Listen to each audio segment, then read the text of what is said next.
Bonjour, j'aimerais vous faire part de ma compréhension de la permaculture.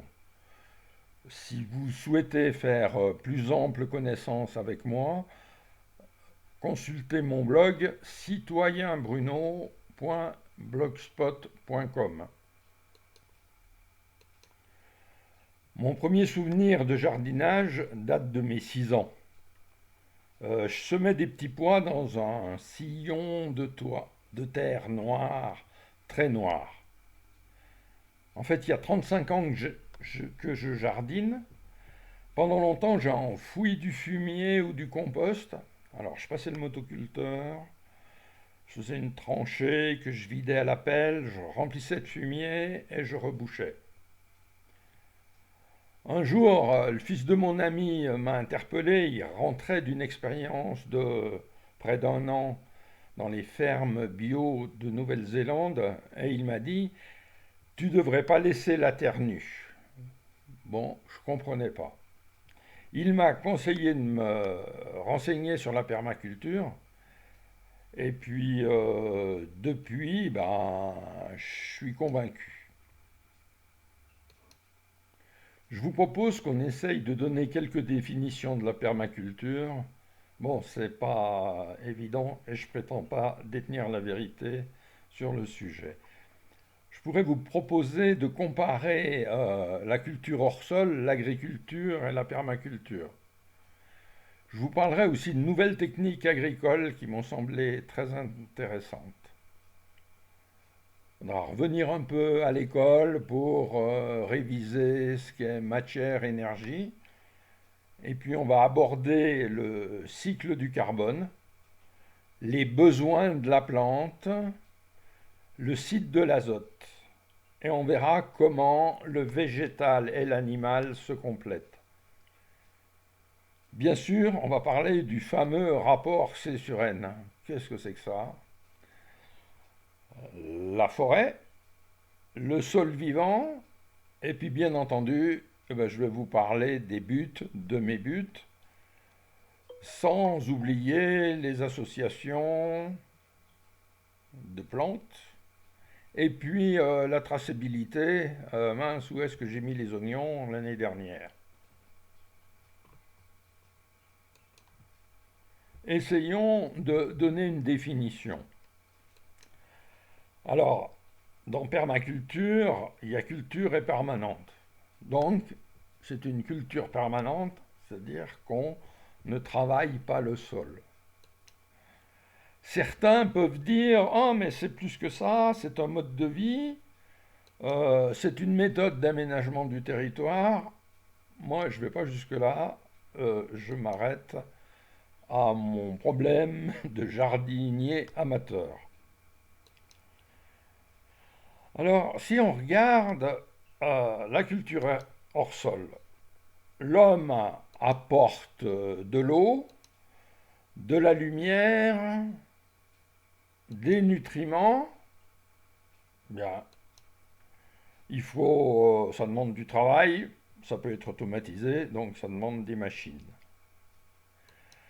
L'agriculture, alors on va distinguer l'agriculture conventionnelle, où eh bien maintenant on fait un désherbage chimique. C'est une façon d'optimiser l'agriculture conventionnelle. On ne fait pas de labour parce qu'on va faire un semi-direct, on verra tout l'intérêt du semi-direct. Et on va fertiliser la plante, c'est-à-dire qu'on va lui apporter de l'azote, on verra l'intérêt de l'azote, avec les nitrates, ce qui pose des problèmes de pollution des eaux, et on en arrive à des sols qui finissent par être très dégradés. Alors l'agriculture bio, moi je vais dire c'est pas mieux quoi, parce que on laboure. Pourquoi on laboure? Parce que depuis la nuit des temps, on sait que si on jette des graines de blé dans une prairie, on récoltera pas grand-chose comme blé. Donc on a appris Ça remonte pratiquement au croissant fertile, hein, qu'en faisant une petite rainure dans la terre, en enfouissant les graines et puis avec assez d'eau, mais on avait une petite chance de faire pousser des céréales. Donc en fin de compte, on n'a pas changé grand-chose depuis cette époque-là, sauf qu'on a mécanisé le labour. Alors on va quand même soigner les plantes en bio. On va utiliser des produits phytosanitaires dits naturels.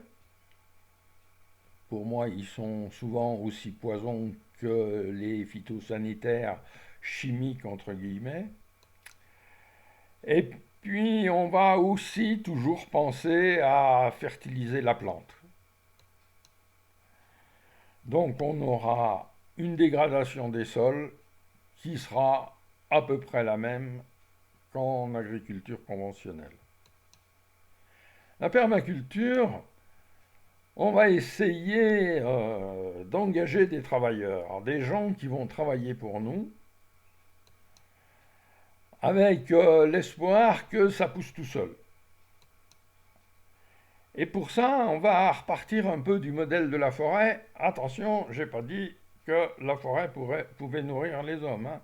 Non, mais ce qui se passe dans la forêt, qui est le stade ultime, on va dire le plus optimisé, avec une auto-optimisation du végétal.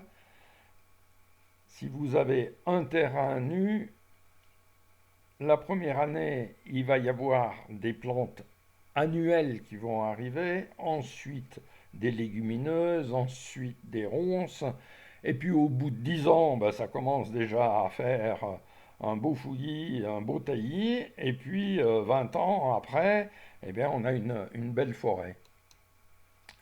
Alors en permaculture, on va essayer de nourrir non pas la plante, mais le sol. Alors, je voudrais vous montrer une vidéo intéressante sur le travail des petites bêtes dans le sol. Elle est à cette adresse.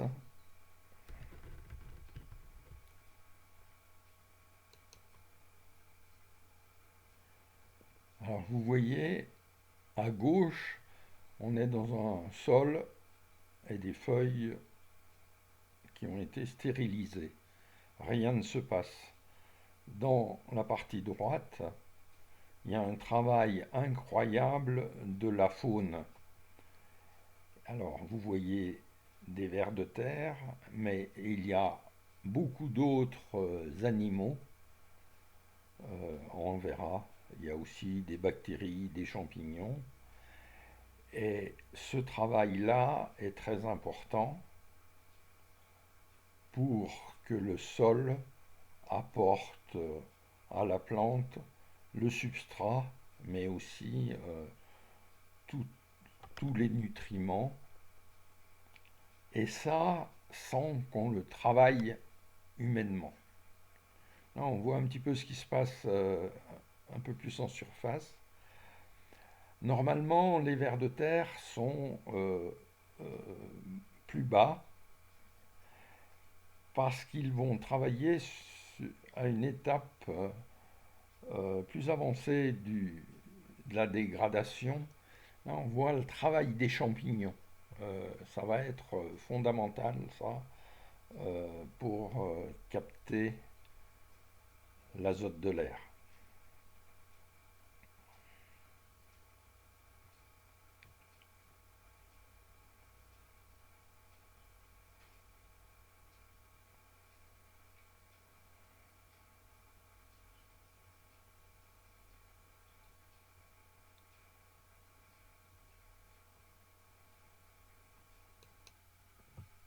En faisant des recherches pour comprendre ce qu'était la permaculture, j'ai découvert des nouvelles techniques agricoles qui me semblent très intéressantes.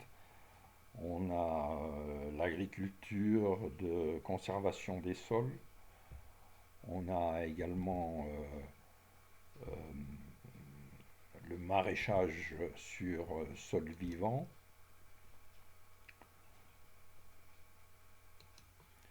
Là, je vous propose un exemple bon, qui m'a assez séduit. Alors, on sème du raies gras, c'est de l'herbe. Bon. On va couper cette herbe une première fois, alors au tout début du printemps, juste avant la montée en graines.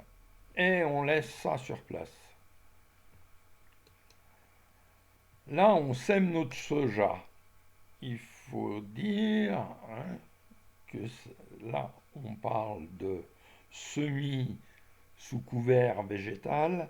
C'est possible grâce aux semoirs modernes que nos ancêtres du croissant fertile n'avaient pas. Donc la révolution, c'est un peu euh, grâce aux semoirs qui permettent de semer sous couvert végétal. Alors, juste après qu'on ait semé le soja, notre raie gras, eh ben, il a redémarré. Et même avant que le soja ne puisse lever, on coupe le raie gras et on laisse sur place. Le soja lève, mais la troisième montée du raie gras, on sera à peu près en juin, elle sera beaucoup plus faible. La troisième, ça commence déjà à faire. Et en fin de compte, dans la lutte pour la lumière et pour l'espace, là, c'est le soja qui va gagner. On va récolter le soja, et puis le raie gras est prêt pour la prochaine saison. On n'a pas de rotation de culture, pas de fertilisation artificielle, pas d'intrants, pas de labour. Étonnant. Alors le but là, c'est vraiment de voir comment tout ça fonctionne. Fais un petit rappel sur ce qu'est matière et énergie. Alors, vous avez entendu parler des atomes constitués de protons, neutrons, électrons. Là, on est dans les très hautes énergies, c'est l'énergie nucléaire avec la formule fameuse d'Einstein, E égale mc2. C'est des très hautes énergies. Les atomes, on a l'atome de carbone, C, azote, N, oxygène, hydrogène. Les atomes, à part dans les réactions nucléaires, l'homme ne peut pas les fabriquer. Les atomes de carbone dont nous sommes constitués ont été fabriqués au début de l'univers dans les étoiles. Les molécules, c'est autre chose, c'est un assemblage d'atomes. Par exemple, on a l'eau, un atome d'oxygène et deux atomes d'hydrogène. Là, on est dans le domaine de la chimie. On a des énergies qui sont un peu plus faibles, mais elles sont conséquentes quand même. Dans un litre d'essence qui brûle, brûler de l'essence, c'est une réaction chimique. Un litre d'essence, il y a 13 kWh dedans. Donc c'est quand même assez significatif. On va parler de l'air, parce que l'air c'est important pour les hommes, mais c'est pour les végétaux aussi, c'est fondamental. Alors l'air c'est un mélange de molécules. Dans l'air il y a 78% d'azote, 21% d'oxygène, puis il y a d'autres gaz comme l'argon, etc. Et puis il y a 0 0,04% d'oxyde de carbone, de dioxyde de carbone, gaz carbonique, CO2. Et ça, c'est fondamental dans l'alimentation des végétaux. Avec la lumière du soleil, avec de l'eau,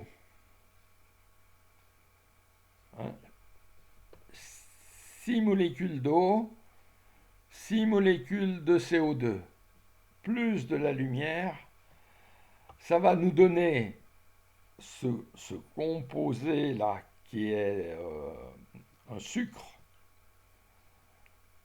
plus de l'oxygène, sucre ou hydrate de carbone. Et ça, c'est la nourriture de tous les animaux, ça. Il n'y a pas de vie sur Terre s'il n'y a pas cette réaction qu'on appelle photosynthèse. Voyons voir ce qui se passe avec le carbone. Donc, on vient de voir le végétal, qu'est-ce qu'il fait? Il prend du soleil, avec le soleil, avec de l'eau et le peu de CO2 qu'il y a dans l'air, il fait un sucre plus de l'oxygène. Par exemple, on sait que la sève monte dans les arbres et elle redescend sucrée, c'est le sucre qui a stocké l'énergie. L'animal, lui, va faire l'inverse. En fait, le muscle d'un animal, il prend du sucre, de l'oxygène, et il en fabrique de l'énergie, il rejette du CO2 et de l'eau. La complémentarité est extraordinaire. Quand je lève mon bras pour porter un poids, qu'est-ce que je fais? J'ai un muscle, mon biceps, cela. Il prend le sucre qui a été à un moment fabriqué par un végétal, il prend de l'oxygène que j'ai respiré, mais l'oxygène a été aussi fabriqué par un végétal, et ça me donne l'énergie pour soulever mon poids de 10 kg. Et pendant ce temps-là, je vais rejeter du CO2 et de l'eau. Je fonctionne à l'énergie solaire, c'est formidable. Les besoins de la plante, on a vu soleil, eau plus CO2. Ça, c'est vraiment basique. Mais pour que ça se développe bien, il faut d'autres choses. Vous avez entendu parler de NPK, l'engrais chimique, entre guillemets, qui contient de l'azote, du phosphore, qui peut venir des eaux, du potassium, qui peut venir des cendres, et puis il y a d'autres besoins d'oligo-éléments qu'on trouvera dans le sol. Tout notre problème va consister à dire comment on donne le maximum d'azote à la plante.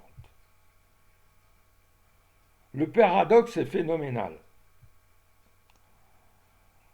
La plante, elle se nourrit essentiellement du CO2 qu'il y a dans l'air.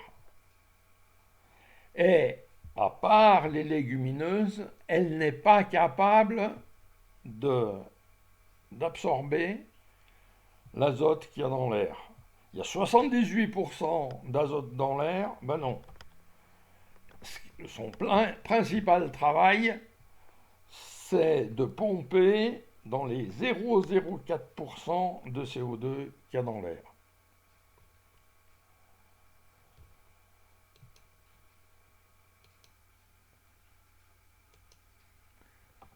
Voilà une illustration du cycle de l'azote.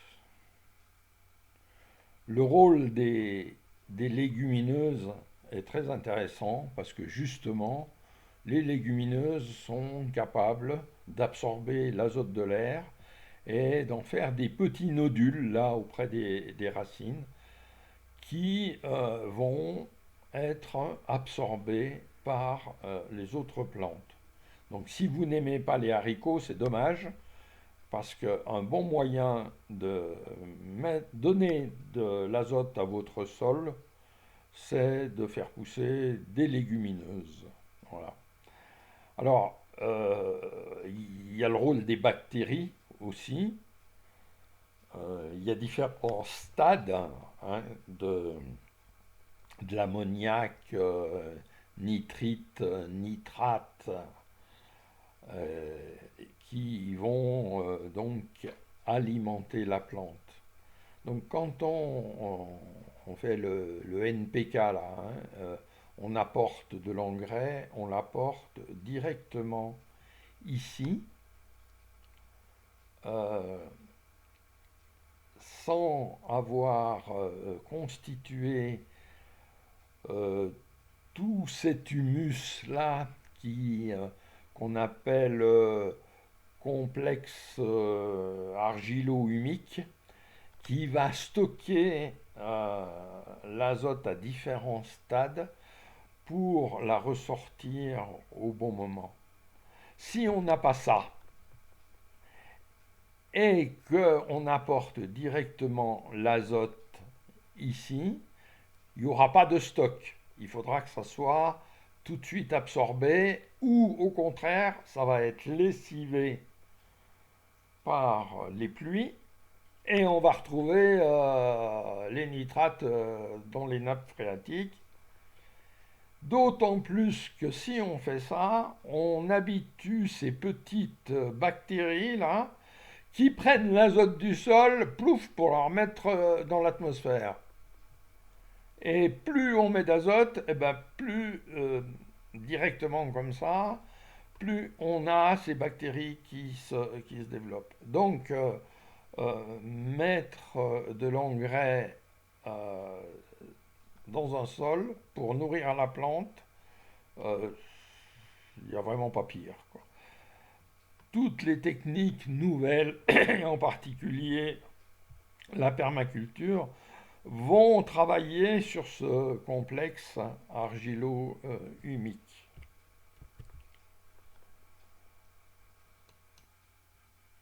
Arrêtons-nous un instant sur le rôle de ce petit lapin.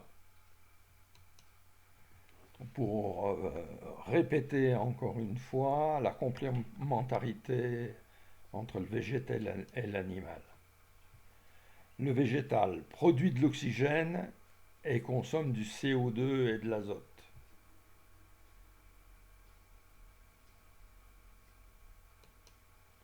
L'animal consomme de l'oxygène, du végétal et produit du CO2 et de l'azote. Nos excréments, c'est de l'azote.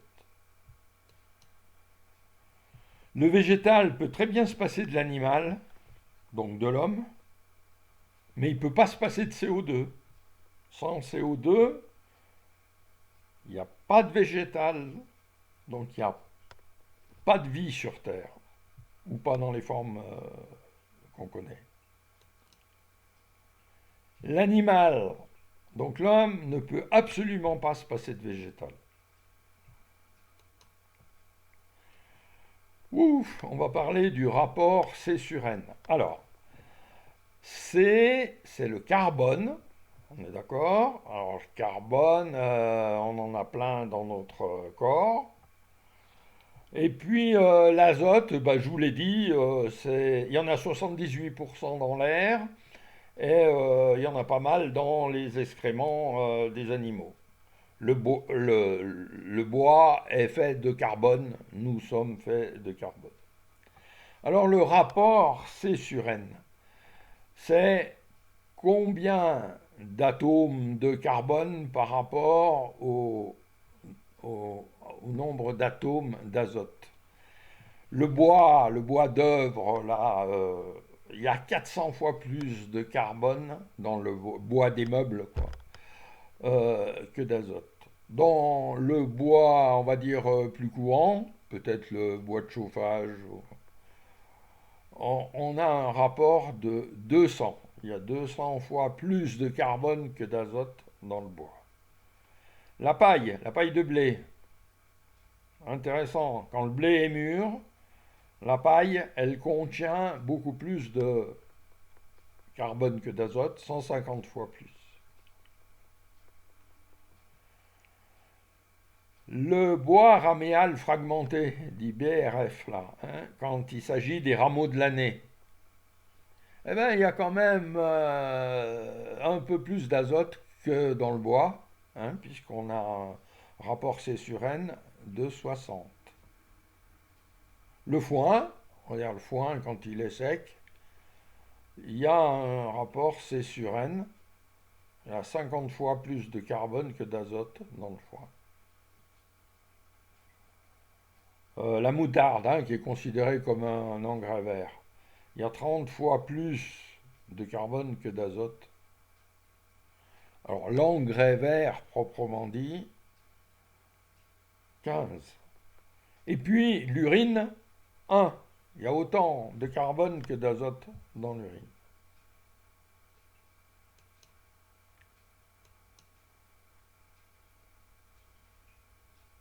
Ça, c'est une branche qui est en train de pourrir dans le petit bois derrière chez moi. Il y a plein de feuilles qui constituent de l'humus. On va voir quelles sont les étapes là, et il y a des choses très intéressantes. Dans la forêt, chaque année, les feuilles, avec un rapport C sur N, 50, tombent. Les feuilles tombent chaque année. Étape 1, des micro-organismes, des champignons, vont faire passer le rapport C sur N de 50 et faire passer à 25. Là, pour que ça marche, il faut que ça soit en présence d'oxygène. Donc, il ne faut pas qu'il y en ait trop épais. Il n'y a pas d'émission de CO2. Le système capte l'azote de l'air. C'est-à-dire que comme il n'y a pas d'émission de CO2, parce que c'est aérobie, on a gardé tous les, on va dire, les 50 atomes de carbone qu'on avait, on a gardé le carbone, il ne s'est pas évacué sous forme de CO2, mais par contre on a multiplié le nombre d'atomes d'azote qui vient d'où? Qui vient de l'air. Donc, hein, vous vous souvenez, ils travaillent pour nous, voilà. Ces micro-organismes, ces champignons, à partir du moment où ils sont dans de bonnes conditions, c'est-à-dire que c'est bien oxygéné, c'est-à-dire que ce n'est pas le tas de compost, hein, c'est les feuilles qui tombent régulièrement en petite épaisseur chaque année dans une forêt. Eh bien, à ce moment-là, on capte d'une façon assez importante l'azote qu'il y a dans l'air.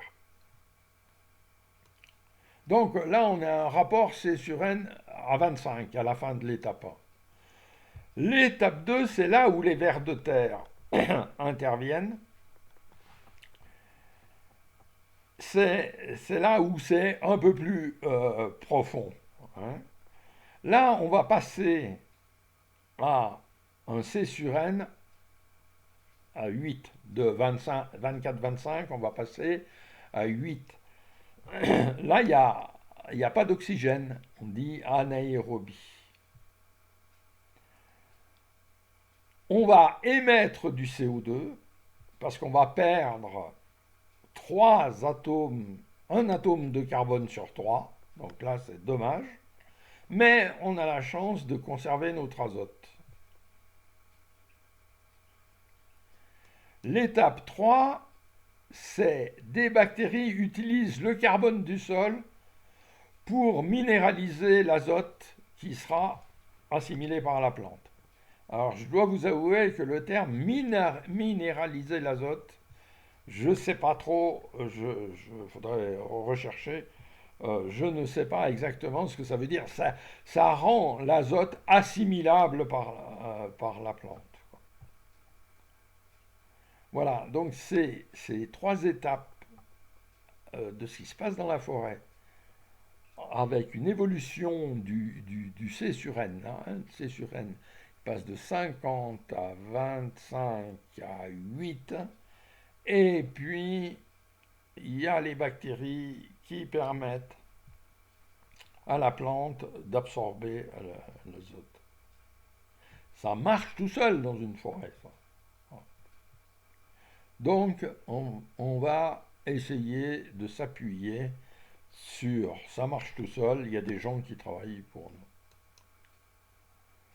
Dans le sol vivant,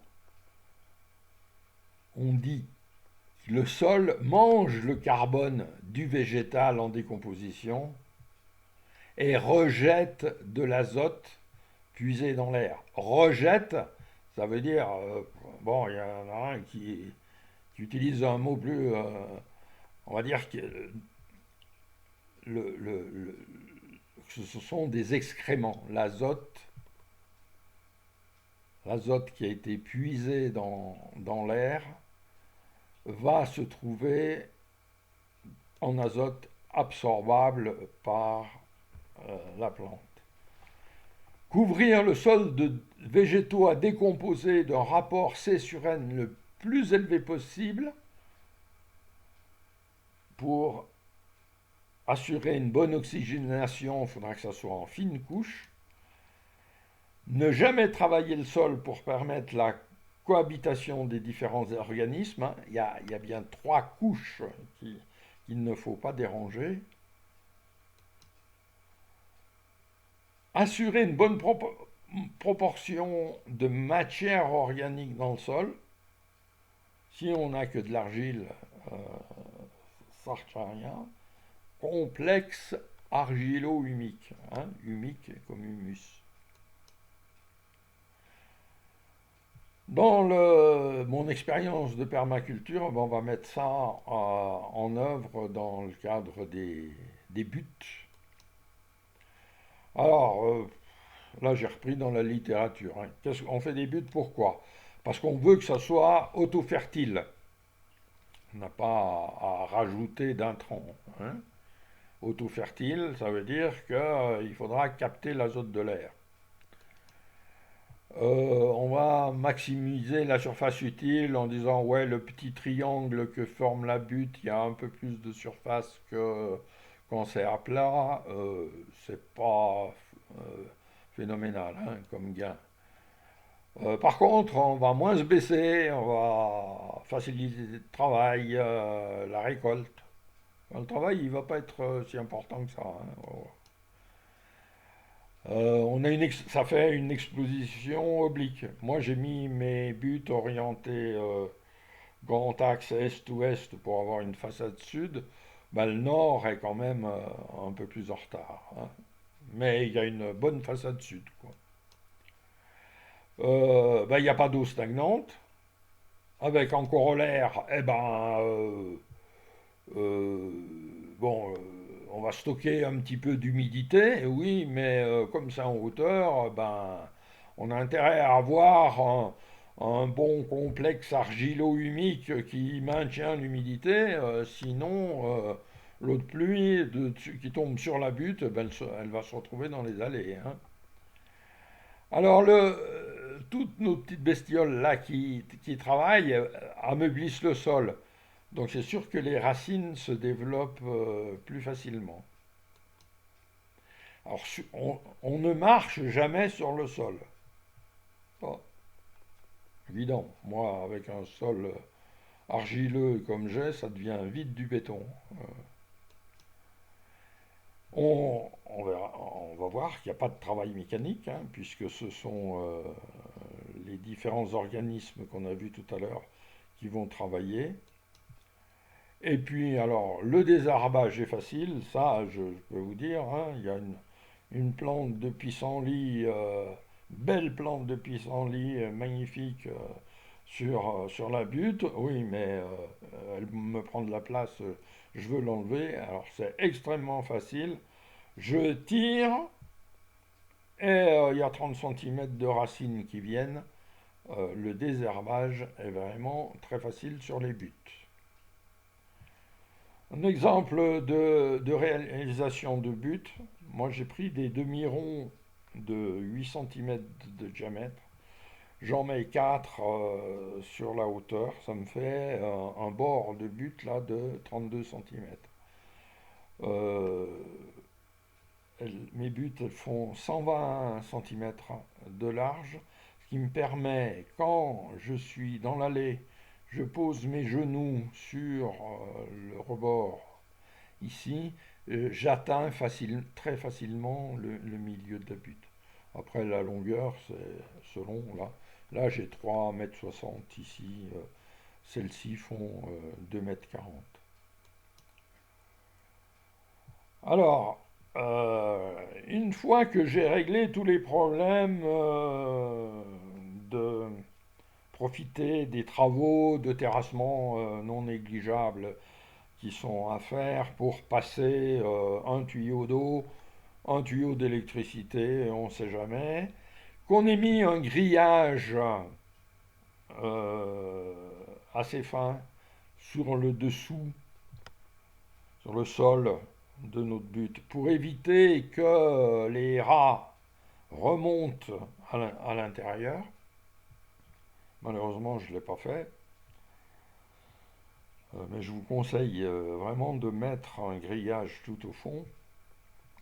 Là, je vais mettre du bois pourri. Alors, j'ai la chance d'avoir un petit bois derrière chez moi. Et ben, il y a des arbres qui sont morts depuis des décennies. Et je ramasse ce bois-là, qui est très friable. Hein, ça, en marchant dessus, on écrase complètement. Donc là, je le tasse bien pour éviter les interstices. Bon, il y en aura toujours, mais il faut éviter parce qu'autrement l'eau va s'enfuir par là. Euh, alors, c'est bien du bois complètement décomposé parce que je veux en faire un stock de matière organique pour les 10 ans à venir. Si je mets du bois qui n'est pas décomposé, la décomposition du carbone va me pomper l'azote qu'il y a à côté. C'est ce qu'on appelle la fin d'azote. Fondamental que le bois qu'on met au pied d'une butte soit largement décomposé. Euh, les rapports C sur N élevés, ça va être réservé à ce qui se passe en surface. Là, il faut qu'on soit riche en azote, ce qu'on a dans le bois décomposé. Ben, je recouvre de terre en essayant de bien boucher les trous. Je mets des cartons. Pourquoi des cartons? Ben, ça fait de la matière organique. Ça m'a permis d'évacuer des vieux cartons. Voilà. C'est des fibres, c'est de la matière, c'est de la cellulose hein, pour constituer un bon substrat, c'est intéressant. J'ai remis de la terre, et puis là, ben, je vais alterner. On va faire une technique un peu de lasagne. Hein. Je vais alterner terre, feuilles mortes. C'est sur N combien? 50. C'est un peu élevé. C'est un peu élevé, il ne faut pas trop en mettre. On va mieux mettre des produits plus azotés, comme par exemple les tontes d'herbe. Alors là, on a plus d'azote dans les tontes d'herbe. Et puis bah là, ma butte, elle est bientôt terminée. Soit je vais la laisser comme ça Et puis il y a les vers de terre qui vont se mettre à travailler. Ça sera intéressant. Dès la saison prochaine, je pourrais repiquer directement. Si je veux faire des semis, eh ben, je mets un petit peu de terre. Euh, Ça, c'est ma butte numéro 8. Ici, il y a la butte numéro 1, donc qui a 3 ans de plus. Euh, Ça donne de très bons résultats. Ma vigne, Aladin, raisin noir. Très, très intéressant, sans traitement. C'est un cultivar de l'INRA.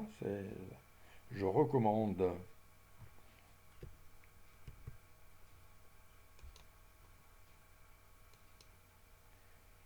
Pour résumer cette première partie, je voudrais qu'on revienne sur les 3 étapes de ce qui se passe en forêt pour essayer de donner une explication à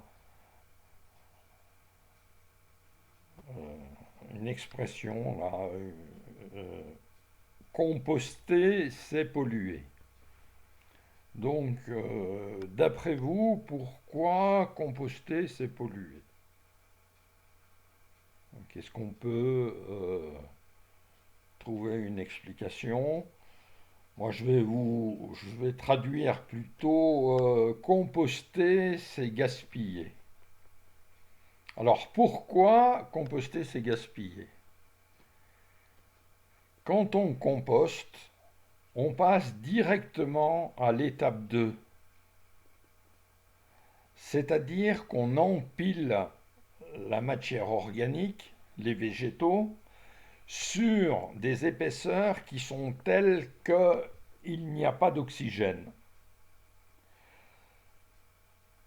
Et on se passe de l'étape 1, qui est magnifique, pour multiplier l'azote qui est contenu dans les végétaux qu'on apporte.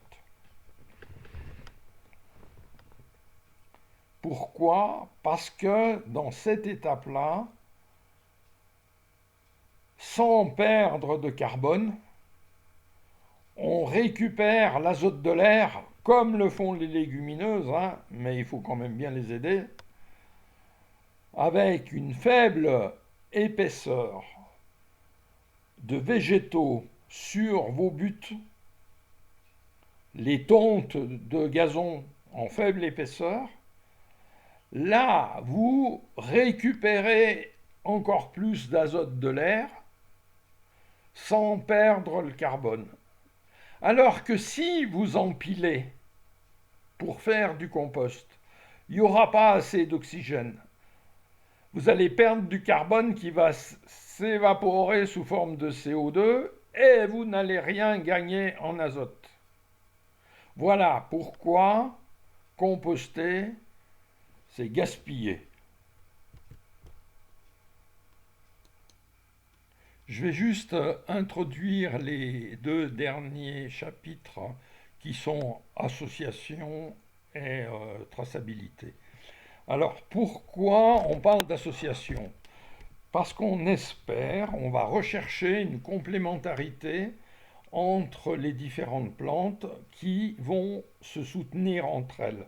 Avec l'idée aussi que la biodiversité évite la propagation des maladies. Si on met sur une table que des poireaux, ben le ver du poireau va avoir toutes les possibilités pour se développer chez son hôte et on risque d'avoir la récolte complète détruite. Si on met les carottes à côté des poireaux, là, on va bénéficier d'une bonne complémentarité. Euh, donc c'est tout l'intérêt de, de bien gérer les associations. Là, vous avez un tableau qui vient de chez Rustica, je crois, Euh, il y en a beaucoup d'autres, mais ça donne un bon exemple. Alors le problème se pose aussi parce que avec la permaculture sur but, on va essayer d'augmenter la densité. Alors ça ne sera pas phénoménal, hein, mais on va quand même un peu plus serrer les rangs. Alors il y a des gens qui mélangent tout très aléatoirement.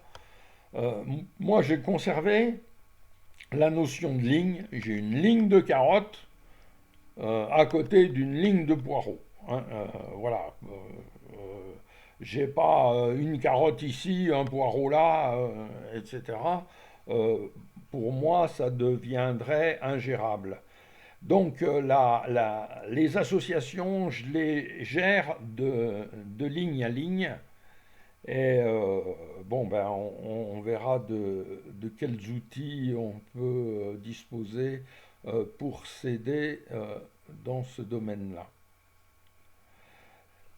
Et le domaine suivant qui est la traçabilité, ça fera également l'objet d'une autre vidéo pour se souvenir de où est-ce que j'ai mis mes oignons l'année dernière parce qu'il ne faut pas les mettre 2 années de suite au même endroit.